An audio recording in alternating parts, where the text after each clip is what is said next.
Saudara, pabrik karet remah pertama di Aceh senilai 600 miliar rupiah yang berada di Desa Glesiblah, Kecamatan Woila, Kabupaten Aceh Barat resmi beroperasi. Pabrik itu akan menampung hasil perkebunan karet baik skala besar maupun kecil yang ada di wilayah Aceh.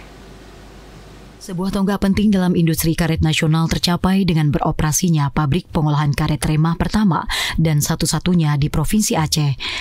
Kehadiran pabrik karet remah dari PT Potensi Bumi Sakti membawa angin segar bagi ribuan petani karet di seluruh Aceh yang selama ini harus menjual hasil panen mereka keluar daerah, terutama Sumatera Utara.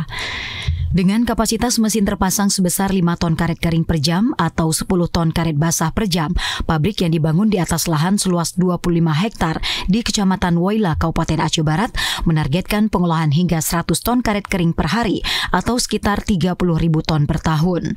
Hal ini menjadikan pabrik karet remah PT Potensi Bumi Sakti di bawah perusahaan Arsari Group sebagai pusat pengolahan strategis yang mampu menyerap produksi petani karet dari berbagai wilayah di Aceh.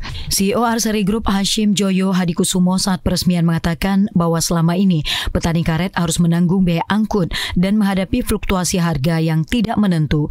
Dengan adanya pabrik ini di wilayah sendiri, maka rantai distribusi menjadi lebih efisien dan harga jual dapat lebih kompetitif.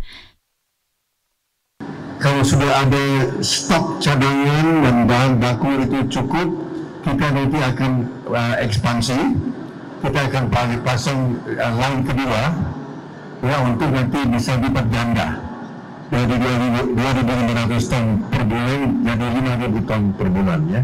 Tapi ini tergantung tadi cukupnya kecukupan bahan mentah, ya.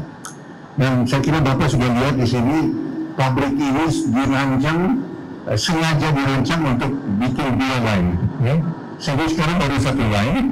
Nanti pada saat apa yang tepat kita bangun 2 line. Semuanya sudah, ruangannya sudah ada, space-nya, kamarnya sudah ada. Dengan beroperasinya pabrik remah karet dari PT Potensi Bumi Sakti ini, Aceh tidak hanya menegaskan perannya sebagai salah satu sentra karet nasional, namun juga menunjukkan komitmen untuk membangun ekonomi daerah berbasis potensi lokal yang berkelanjutan. Dari Aceh Barat, Tim Liputan TVRI Aceh melaporkan.